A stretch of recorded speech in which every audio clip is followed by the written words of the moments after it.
The room is relationships. The room is you and me and everyone in America. What are you talking about? The room is different cookie cutter from Hollywood. Yeah, man, you never know. People are very strange these days. What's going on? Welcome to The Room Minute. The podcast where we get obsessed with the cinematic classic The Room. 1 minute at a time. You have no idea what kind of trouble you're in here, do you?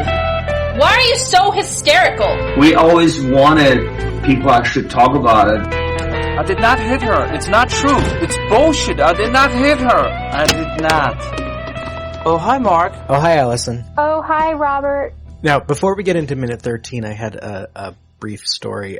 I don't know if I've mentioned this on the show before, but I drive for Lyft as like a backup job to being a teacher sometimes. And this week, we talked on the show before about how Tommy like uses his like laugh, the ha ha ha, as like punctuation. This week, I had a passenger. We were like, no one talks like that. I had a passenger who's on the phone, like talking to someone in the back seat, and he's like, "Oh yeah, okay, thanks." And every sentence he would stop with, I'm like, "Oh, it's Tommy Wiseau." It wasn't him, but it was totally like that. How he talked. I wanted to ask him, like, "Where are you from? Like, where did you get that?" Aw, you found the silver lining of late stage capitalism. Oh, hi, Tierney. I noticed a similar thing up here, like, pretty much any time. I think it's just because of how awkward they are, like the cashiers in any of our, like, supermarkets. Anytime you say anything, there's almost just a polite chuckle in response. I don't know if it's the same your end, but I noticed that especially today, and it was just, yeah. It's annoying once you pick up on it. And hi, Luke. Hello. Oh, hi. Now, we are here to talk about minute 13, in which Lisa seems to actually listen to Claudette. Who would like to tell us what happens in this minute?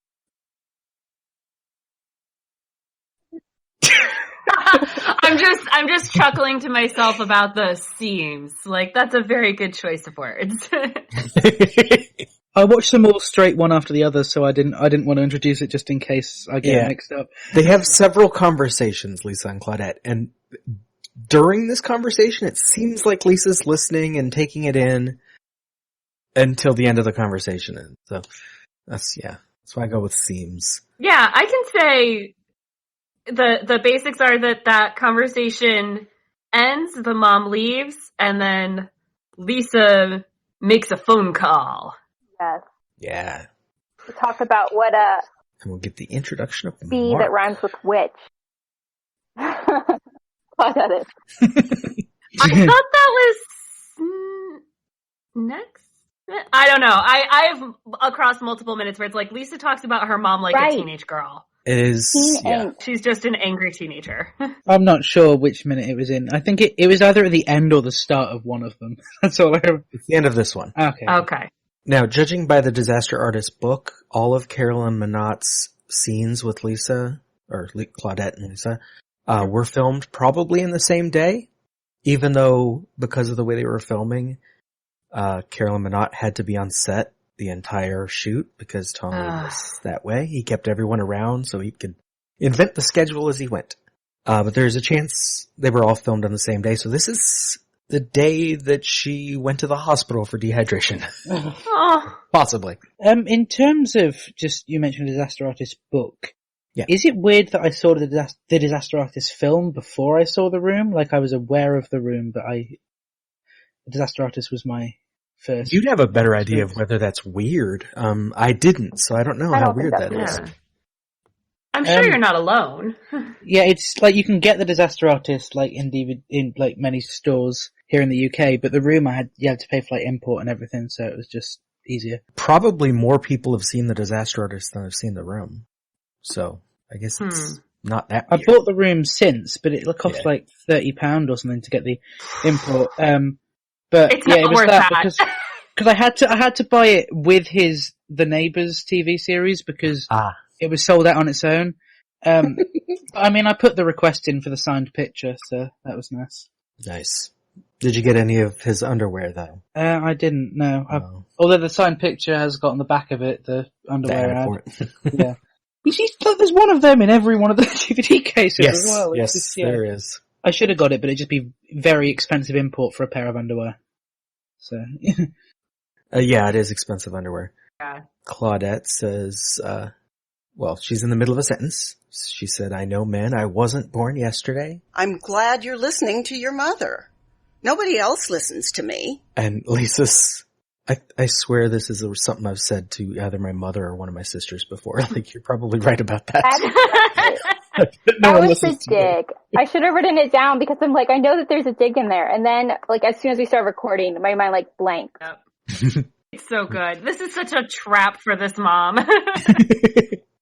Kids don't actually listen to their parents. I like how all the dialogue in the film sort of feels like a really bad children's show. Just like everything has been so explicitly mentioned. And that made me chuckle this time around. Well, yeah, Claudette says, I'm glad you're listening to your mother. Then she says, you're right about that mom, and I'm glad you're listening to your mother. Again, like, we get it. That's her mother. But yeah, they're spelling everything out, repeating things. Yeah, did you know that Mark's his best friend? I've heard this first. And Lisa's his future wife. It took me a few times watching it, like probably like the fifth time watching it, for me to catch that was a dig. She does it really well. Just with the way that she delivers it. And the mom just keeps going. Yeah. She doesn't even catch it. Mm-mm.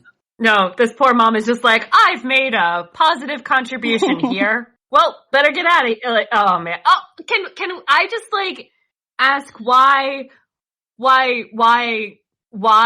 Lisa is dressed like this for a conversation with her mother? Because I didn't see the beginning of this scene, and I have only seen this movie once in theaters, so I'm kind of a little bit lost. And it's not appropriate. The beginning of this one was them walking in, right? They had been out. Or is that the later conversation? I don't know. This conversation's been going on for like 3 minutes. It's not like every conversation. She looks like she's wearing a slip. Like a sexy slip. It's awkward. Oh yeah, it looks like lingerie. See? Just about like the room in general. I remember the first time I saw this, which was only a couple of months ago, I was watching it and I deliberately heard that it's best when watched with someone else. So I genuinely just like got my mum to sit in the room with me because there was no one else available. Oh! And she enjoyed how bad it was. I had to go off to a baptism course I had because I was baptized recently. And she asked if she could carry on watching while I was out, and that's the only time it's ever happened with a film, and the film that she seemed to enjoy the most was The Room. Wow. A lot of people really like how bad it is. Yeah. It has a massive cult following. Yeah. Yeah, some bad movies are hard to watch. This one's easy to watch. I had it on in the background today while I was editing a documentary I'm making for my coursework. It's not a good film to have on in the background, because when it's on in the background, it's just a bad film. Yeah, like I said, I saw this in a theater at a midnight showing where people like brought things in through, like the Rocky Horror Picture Show experience. Like it was a whole experience, and that was really fun. And then I felt no desire since then to watch it. I really want to see it in the theatre, but because it's not been officially released in the UK, there's no actual age rating for it, so it's automatically 18 plus. And me as a 15-year-old, I gotta wait a few years. I was chatting with the head of age ratings of the BBFC the other week, though, and he was quite surprised they haven't done anything with it yet. But I suppose it depends on what Wiseau wants to do, doesn't it? Yeah. That was the weirdest, nerdiest name drop I've done. Sorry. It was good. I liked it. I want to say, I will call out when, even in a bad movie, sometimes you have good things. And I just want to thank whoever included the door closing audio. Because we hear the door open when the mom, and then there's like a really long pause, but the door does close. That's the sort of thing that they just sort of realise partially in post as a sort of, oh heck, we haven't closed the door. Sort of a continuity fix or something. I felt a great sense of closure. Oh. Well, the post-production would have mostly been done by professionals, so yeah, they would have included things that could have fixed. Even in bad movies, you gotta call out the good when you see it. Well, I like them. It's silly, but I like that Claudette like boops Lisa's nose before she leaves. It makes him feel like this might actually be her mother, you know? They have a thing that they do. And so yeah, Claudette leaves. Yeah, it's a nice contrast to the infuriating decor of this house, which is all personless photos. And, like, I get it. You're decorating a set, but it's obnoxious. Like, it's awful. And so after Claudette leaves, Lisa says, thanks, Mom, and makes her phone call. Next to the curtains of Hays Code sex.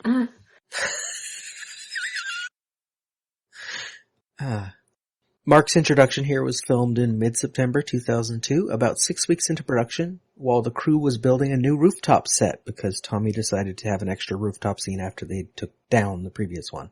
And at this point, Mark was a little upset about how long the filming was taking and wasn't in a very good mood. What? No! You can't tell that at all from his voice. And he put on the sunglasses specifically because Tommy didn't like them. That makes me love them. Yeah. Him in the car really reminds me of, I think Sebastian in Cruel Intentions, just that sort of style of the car. Yeah, I was getting major, and this is blasphemous, but Paul Walker in the first Fast and the Furious movie vibes. Yeah. It's the hair. Now, regarding the car, Stereo drove a Lumina, but Tommy didn't think it was fancy enough. And Tommy had a Mercedes, but he wouldn't let them use it because of license plate issues, even though they're filming inside the car. So they used a Buick that belonged to someone in the crew. And Juliet Daniel, because everyone was always on set, was standing right next to the car saying her lines. Oh.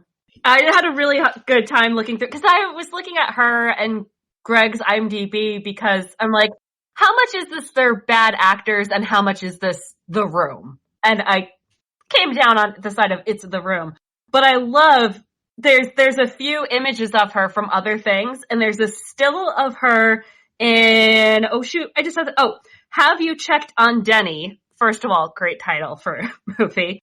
Yeah. It looks exactly, if you want to know what I looked like when I was having a bad day in middle or high school, go look at this picture of Juliet Danielle. Because it is, if you told me that was me circa 1996, I would believe you. What is Have You Checked on Denny? Like, has anyone seen this? I'm just reading it. And it's a short film, right? Yeah, it's just intriguing. I'm trying to remember if I watched it. She gets terrifying phone call from Tommy Wiseau. It's a comedy horror. And Tommy Wiseau is not played by Tommy Wiseau. Well, no. He was clearly too good for this. It wasn't made by Yeah. Tommy probably wouldn't have approved. There's also I don't think I've actually watched that one, but there's a really good series called The Room Actors Where Are They Now? That's produced by Robin Paris, who plays Lisa's friend. Just a blank on her name. So what did you think of the cast playing them in The Disaster Artist? Like, do you think Franco's worked? And I think James Franco did a pretty, it was bordering a little too much on parody, but he had his moments where he kept it. Like, he was consistent, so it seemed more like a thing. And if you meet Tommy Wiseau in person, he also seems like a parody of himself. So it works. In all honesty, I think I only watched The Disaster Artist because of Alison Brie. She wasn't in it that much, but you know. No. I still haven't seen it, so I'm the odd man out. It's just interesting seeing Dave Franco and Alison Brie being a couple on film as well as in real life. Yeah. So, speaking of couples, does anyone buy this? I mean, listen to Mark's voice. He's not into, read The Room, Lisa. Yeah, I'm very busy. What's going on? He's not busy. He is. He's sitting in a parking lot as, according to Cicero, he's an undercover narcotics cop on a stakeout. But the script, of course, never had any backstory for Mark. He's just Mark. Is it true, as said in the Disaster Artist film, that, Tommy had the idea that maybe Johnny was a vampire? Yes. Is that okay? The script you can find online, one version you can find online, still has a scene where he makes his car fly because he's a vampire. Yeah. Now, in the script, Lisa does ask, busy doing what? But in the film, no, she's just like, we'll talk about it now. Oh, I have questions next minute. Or critiques last minute. I don't know how to phrase that. I'm angry. Well, and like her line, whenever you say we'll talk about it later, we never do. We've just met Mark. We don't really know Lisa. And so it's like, this is their relationship in a nutshell. It's brilliant storytelling is what it is. Can I make you all feel old by saying that The Room came out before I was born? I was feeling very jaded with that phone. It's been a while. What year was The Room? 2003. Three. Okay. I was 2004, so. Right. Yeah, I didn't see it until, 5-6 years ago, whenever, CinemaSins did their Everything Wrong with the Room video. I went and found the movie to watch it. I do remember when it came out though, because I saw that billboard and thought it was some horror film. I just remember people talking about it, and then they did midnight showings of it at there's an independent theater in Cleveland Circle in Boston. It might be technically in Brooklyn, but whatever, in Boston. People have been talking about it and saying like, okay, we have to like bring a spork and I don't know. It was just weird. And I was like, all right, sure. I'll go along for the ride. And it was an experience. It is. The best part was there were two screens in the theater and both were doing midnight showings, but the one next to us was slightly ahead or slightly behind us. So when they do the long pan across the bridge and you're yelling, we heard the other room doing it slightly off. It was entertaining. And then you had to figure out how to get home at 3 a.m. after the public transit has stopped running. The one thing I noticed, especially this time round when I was sort of rewatching The Room today, is how much in the sex scenes he's trying to make them be like an iconic cinema moment. Like Oh yeah, filming through the curtains around the bed and filming it past the candles. Yeah, like, and the music especially, it's like he was trying to really sort of get like a Ghost or Titanic sort of feel. The curtains are already going here and there isn't even sex yet. Well, there was sex already once. Oh, but not on screen. I swear, like, if you just skim through the film, you'd probably get to a sex scene very quickly. Oh yeah. Yeah, you're very brave watching this with your mom. Yeah. I'm so glad that these 3 minutes are just free of him. Many a time when I was young, I would watch any movie we rented anytime, no matter what it was. And my mom would sometimes rent movies that, in retrospect, I have no idea why she picked them, because they obviously were going to have like sex scenes and weird stuff, and she's very conservative. But I would stick around and watch whatever it was, and it would get awkward. But yeah, from what we were saying before, like, I've had a lot of stuff because my parents, like, if there's any film that I'm like slightly younger, than the like UK age rating for, I will watch them with my parents, and so we've sort of got used to that, but it's still extremely awkward, and even worse if I'm watching something on my own, and it's always the moment the parents walk in that it's like something. Infamously, I wanted to start watching when, I loved the movie Buffy the Vampire Slayer, so when they said they were making a TV show of it, I remember petitioning my parents, and I already liked Sarah Michelle Gellar, and I was like, look, you don't understand. I need to watch the show. I know I'm only 12, and it says it's for 14 and older, but I need to watch it. And so the compromise we came up with was I could watch it if my dad watched it with me. Yeah. And so my dad and I watched all of Buffy the Vampire Slayer. And then, because we were watching the WB and commercials were happening, we watched Dawson's Creek together. Nice. And so it's just a teen drama. Yeah. But, like, me and my dad, like, called so many relationships before they happened. I'm like, that would never happen. They hate each other. And he's like, Tierney, that's flirting. Like, they're going to fall in love. Trust me. And 2 seasons later, he'd be like, I told you. The weird thing with like the UK age ratings though is the box set for Angel is rated 18, and I'm really confused. Like, I did the, of course, logical thing and contacted the British Board of Film Classification. Of course, and, as you do. They released an entire podcast about it upon my request. Wow. Which is brilliant. And it's because of an implied off-camera moment of torture, and it's like, I don't get some of these. Yeah. I mean, I think I watched that episode with my parents, it's like, it's fine. It's still like daytime TV. It's not for kids, but it's not. It's definitely more adult than Buffy, but I don't know if it's enough for that distinction in ratings, but the UK ratings are more concrete on that. Yeah, Buffy's rated 15, but most of them are 12s. And with Angel, most of them are rated 12, a few of them are 15, and then one of them's an 18. But I mean, a similar thing with Doctor Who and Torchwood. Like, I think I started watching Torchwood when I was 12. I watched the first episode of Torchwood I saw with my nan, because she had a thing for John Barham. Nice. So I got my nan to watch it, and it was a whole episode about cannibals, and she didn't seem to enjoy that so much. She, like, grabbed my hand, and I was like, no, I'm fine. She's like, I'm not. But, yeah. Like, I think Torchwood was... I don't know if any of you watched Torchwood. Yes. Yeah, I think the first series of Torchwood felt like it was just like, oh, we can be adult, and then it was like, oh, here's a random sex scene, and here's some swear words for no reason. It's just... But, like, Children of Earth was like the peak of Torchwood. Yeah, the first season of Torchwood was like the child-friendly Doctor Who mixed with really adult scenes. Sometimes they didn't go together very well. Yeah, as a 12-year-old, it felt so cool and grown up, and then like I rewatched it through like I know it's only 3 years later, but I rewatched it through this year, and I was like, this is just not good. But the first episode of series 2 has like the greatest line in television, which is, have you seen a blowfish driving a sports car?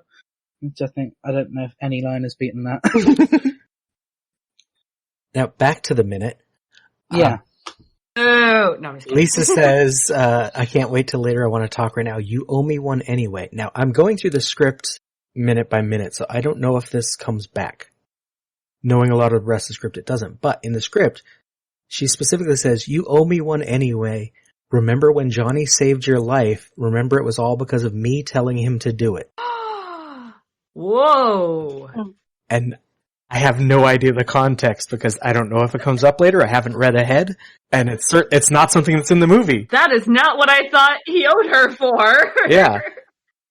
I think there's a lot of things in this film that don't have context. I think it's just... Yeah, it's like Vampire Johnny saved him at some point. Yeah, this movie likes to drop in serious things and then just not address them again. Like cancer. Has a breast cancer.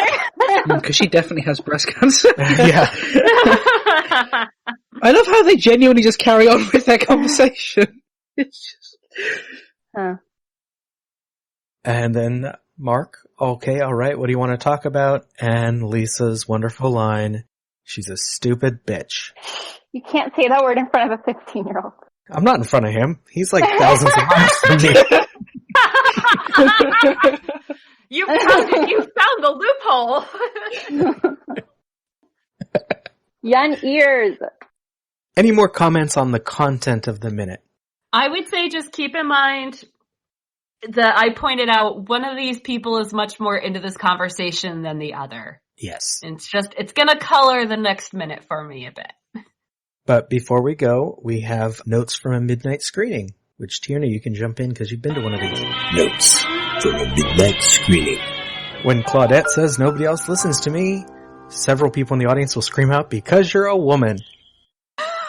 I don't remember if we did or if I just blocked that out after the 2016 election. When Claudette leaves, says she's got to go, someone will yell out, you just got here. And whenever Claudette touches Lisa, when she touches her nose, someone will scream cancer. Do people attend the screenings with like a script? Not written down, but there are people like the place you go to see it in LA is right next to UCLA. So the crowd is often like 1,000, I don't know how many seats it is, several hundred to 1,000 seats of drunk college students. Yeah. They go often. It's screened every month, and some of them go every month. Well, our cinemas must be really tiny here then, because like I think we only got like it's one of the few big ones, not a multi. Yeah, single. Most of them are smaller. I went like our Odeon cinema near us has recently like done a new update thing, and there's like 30 seats in there, and that's it. Yeah, it's really nice because they're like recliner chairs and everything, but it's like it's only 30. And somehow there were still only like 4 of us in there. Went to see Greta. And then one of my favorite responses in the screening is when Lisa like looks all upset before she says thanks mom, and there's a pause for a moment. Someone will say, dear diary, my mom's a bitch. And it fits perfectly with the look on her face. I was gonna say, I remember yelling bitch, but I couldn't remember when. And then, of course, when she goes to make the phone call with Mark, she is sitting next to the photos of the spoons, so everyone screams spoons and throws plastic spoons at the movie. I really want to go to one of these. Which I have 4 of those spoons right here in my hand right now that I picked up last time as a souvenir. The floor afterward is full of spoons. There. Now, I have no idea what phone they used for this. Greg Sestero says it was a really clunky cell phone, but the charging marks on the bottom of it suggest it's a cordless from a house. Oh. And so usually someone will be like, why do you have a landline in your car when you fix it up? Because, yeah, it has the little metal things at the bottom. I did not query it because this was before my time. It could be a car phone that works that way, but it's unlikely. It's a crew member's car. If it'd been like Tommy's car that they used, maybe. And he's holding it like a cell phone, you know? Yeah. Yeah. It's not connected. I feel like car phones usually still had a cord. It's possible. I should try to figure out what phone it is. It's 2003 cell phone. Maybe that's exactly what it looked like. Oh, that is before its time. Actually, 2003, they probably would have been smaller. That was when phones were really small and then they start getting big again. But it could have been old. Yeah, from Google, they seem to look considerably smaller, yeah. As someone who had a cell phone in 2003, the size didn't throw me off, but I just assumed it was a flip phone. I didn't notice the charger marks. Yeah. That's all I have for this minute. So, Tierney, if the listeners liked hearing you, where can they hear more of you? Oh, hi. I'm Tierney Steele. I posted a few Movies by Minutes podcasts. Probably the easiest way to find them is to go to onesteelesister.com. Steele is S-T-E-E-L-E. And that has links to the 4 Movies by Minutes podcasts I'm involved in. Well, it has links to 3 because the 4th is still forthcoming. But it will.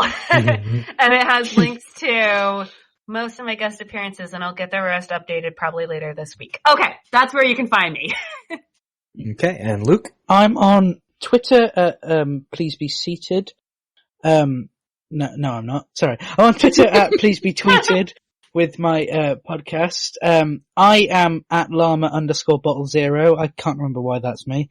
I don't do any Move by Minutes other than guesting on them, but my show, Please Be Seated, is on most podcast platforms where there's only like 7 episodes, but myself and a special guest will review a film of their choice. You can also find my short films on YouTube at Bottle Productions. Please Be Seated is on Facebook, or you could email me for some reason at lallenfilm@outlook.com.